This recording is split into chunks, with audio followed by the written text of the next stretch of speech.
Digitais entrevista hoje o arquiteto e membro do Conselho de Defesa do Patrimônio Cultural de Campinas, João Verde, que é mestre em urbanismo e professor da Faculdade de Arquitetura da PUC Campinas. Obrigada pela presença, professor. Eu que agradeço. Campinas é uma cidade com grande potencial para conquistar muitos turistas e com muitos atrativos para os próprios moradores. No entanto, o abandono de pontos turísticos, monumentos e prédios históricos por parte da população e da prefeitura é o que chama mais atenção. O descaso com esses pontos, que também são patrimônios históricos da cidade, é o tema dessa entrevista. O senhor havia comentado antes da entrevista quais são os principais pontos turísticos de Campinas? O Passeio de Maria Fumaça, hoje que atrai mais pessoas, e aquela lanchonete no Cambuí, que são as maiores atrações turísticas, né? Então, muita gente vem a Campinas por causa disso e acaba ouvindo a Campinas, faz questão disso. E a gente vê muito pouco, por exemplo, fazerem uso da Lagoa do Taquaral, fazerem uso de outros bens. O próprio Mercadão também é um bem que atrai muito a população, os turistas. E o castelo, o Balão do Castelo? Então, o Balão do Castelo também teria que trazer também bastante, porque nós temos um mirante lá de onde se vê boa parte da cidade, né? Mas ele também não fica aberto o tempo todo, não tem infraestrutura para receber os turistas, mal tem lugar para parar um ônibus de turismo, por exemplo. Então todas essas questões do patrimônio e do turismo, elas tinham que ser trabalhadas conjuntamente. Podemos falar também sobre o prédio da cervejaria, que fica próximo ao Museu da Cidade, né? Então, o prédio da cervejaria, a antiga cervejaria Colômbia, que depois foi comprada pela Companhia Antártica, né, nos anos 50, é um prédio bastante importante. Também toda essa época da história da industrialização da cidade de Campinas. Toda aquela região que cresceu no entorno da ferrovia, ou por causa da ferrovia, utilizando a ferrovia. Agora, esse prédio está fechado há bastante tempo, esse prédio parece que pertence à Sanasa. A Sanasa, há uns anos atrás, tinha interesse de fazer lá, inclusive, um museu da água de Campinas. E não sei por que acabou deixando o prédio abandonado. Já tiveram também muitas outras ideias para a utilização desse prédio, fazer um instituto para artesanato de Campinas, para ocupar pessoas sem ocupação, ou idosos. E no fim, tudo isso foram ideias que foram se perdendo com o tempo. Infelizmente, o prédio está lá trancado, abandonado, fecharam com alvenaria os vãos das janelas, né?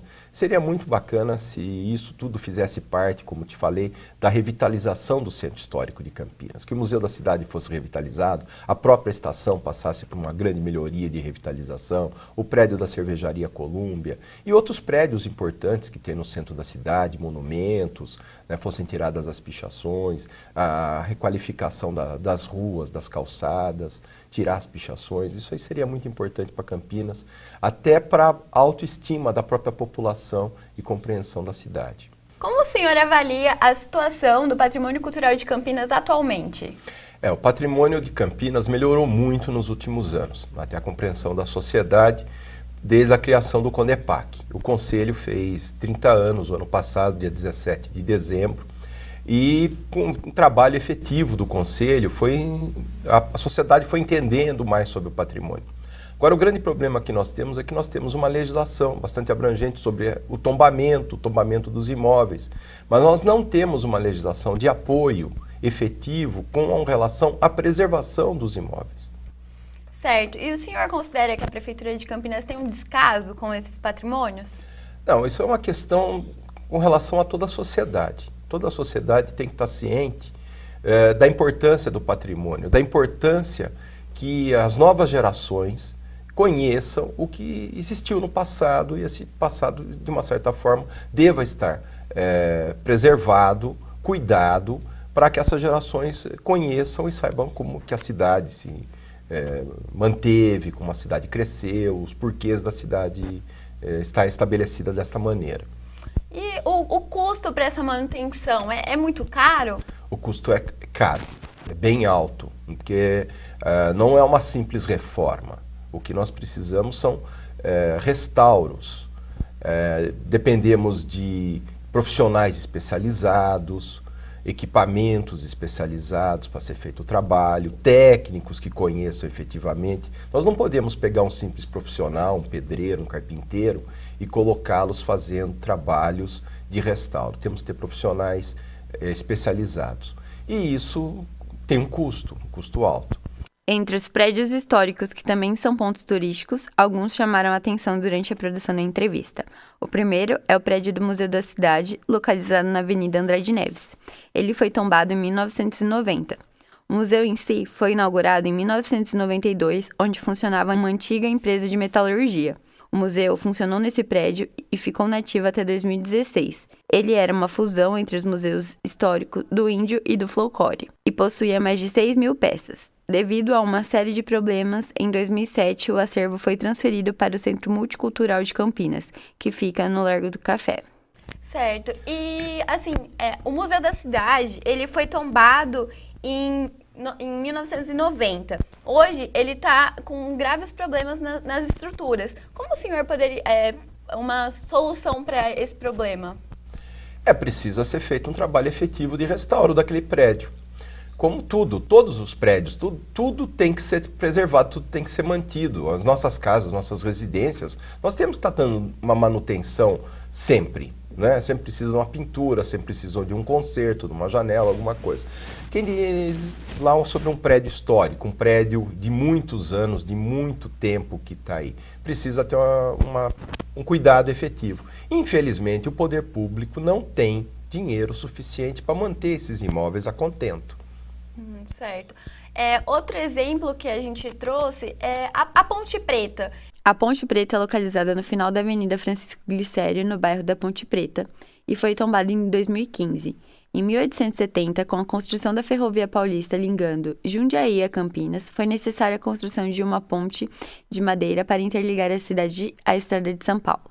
Com a instalação dos trilhos e a passagem dos trens a vapor, a ponte recebeu uma camada de piche para impermeabilização para suportar o calor e deixar a ponte escura. A cor, preta, acabou dando o nome da ponte e ao time tradicional de futebol de Campinas. Ela poderia ser uma passagem para pedestres, né? Mas está lá abandonada, sendo como pichações, servindo para descarte de lixo. O que o senhor acha sobre isso? A questão da sociedade entender sobre o patrimônio. Respeitar o patrimônio.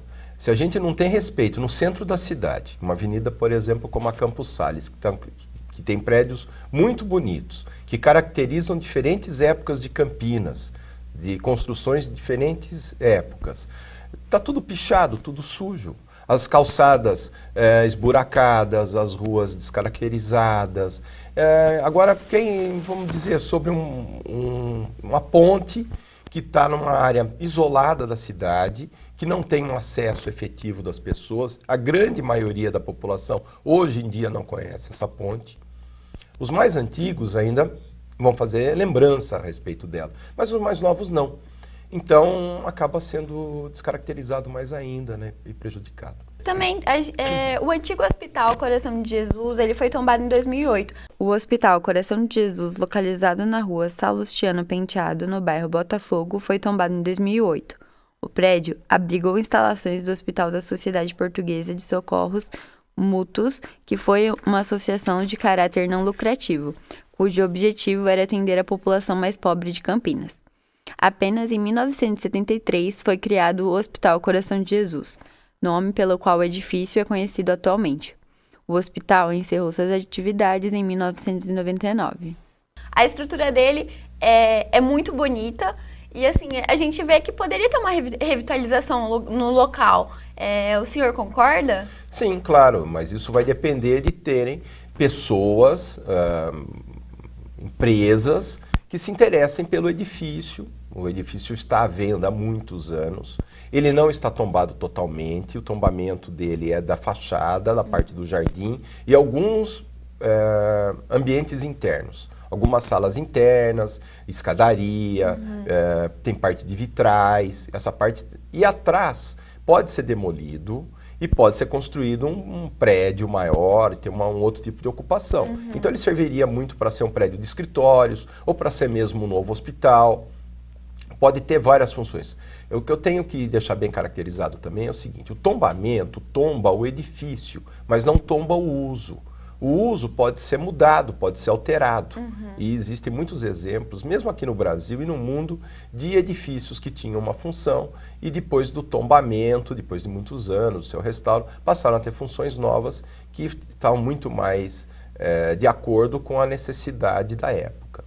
Sim. Um prédio que está bem alto atualmente é o Centro de Convivência aqui de Campinas. Vai passar por uma reforma agora. O Centro de Convivência, localizado na Praça Imprensa Fluminense, no Cambuí, foi tombado em 2008. O projeto foi feito pelo arquiteto Fábio Penteado em 1967. O centro foi entregue e inaugurado em 1976, após várias interrupções. O local possui um teatro fechado, um teatro de arena e um amplo espaço em torno que abriga a tradicional feira de artesanato, conhecida também como Feira Hippie.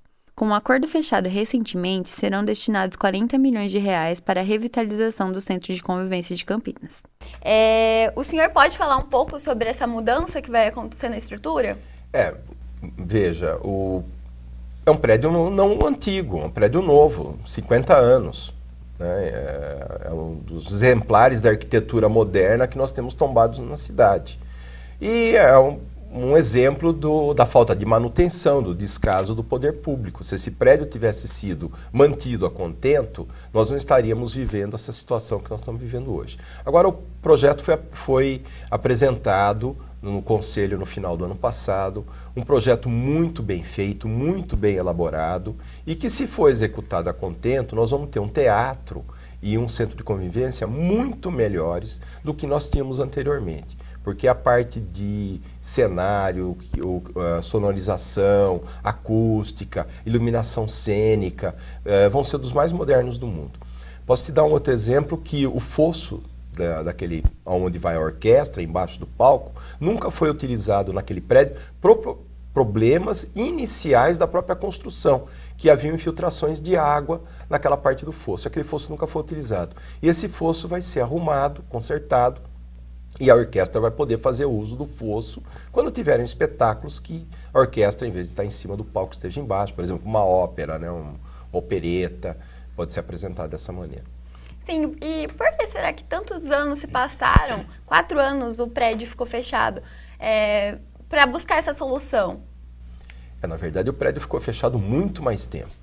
Né? Certo. O prédio ficou fechado uma época, depois foi aberto, mesmo sem ter condições, sim. de uma maneira muito precária, que houve até um acidente, um holofote quase caiu na cabeça de uma atriz durante a apresentação de uma peça de teatro. Então, o prédio já precisava de manutenção há muitos anos. E, inclusive, obras que foram feitas de maneira improvisada, quando foi retirado a parte do estacionamento, foi feito todo aquele revestimento de bloquete no entorno, na praça, no entorno, né, do Centro de Convivência, aquilo tampou dutos e tubulações de drenagem de água. E hoje essa drenagem vai para o subsolo do prédio, que acabou até prejudicando mais ainda o prédio. Então, uma obra mal feita acabou prejudicando o prédio e vai custar muito mais na obra que precisa ser feita agora. Bom, e para finalizar a nossa entrevista, professor, como que você acha que Campinas pode reverter essa situação dessa falta de preservação dos monumentos e prédios históricos? A gente precisa de dinheiro. Dinheiro é o essencial. Nós precisamos de dinheiro, precisamos de pessoas, de entidades, de empresas que se interessem pelo patrimônio. Apesar da gente falar, o patrimônio não traz dinheiro, não traz lucro, nós temos o caso de uma lanchonete em Campinas, que hoje é o segundo maior polo de atração de turistas em Campinas. É um bem histórico, o prédio que pertenceu à Santa Casa, que hoje abriga uma empresa, uma lanchonete. Nós temos, por exemplo, a Maria Fumaça, o Passeio de Maria Fumaça, que foi o primeiro trecho no Brasil que teve restauro de trens. Hoje é a maior atração turística de Campinas. E Campinas ganha muito pouco com isso, porque as pessoas vêm direto para Maria Fumaça, fazem o passeio até Jaguariúna, voltam, e o restante de Campinas não tem retorno com relação a isso. Então, ficamos por aqui. Obrigada, João, que é professor da Faculdade de Arquitetura da PUC Campinas. Fique ligado nas próximas entrevistas.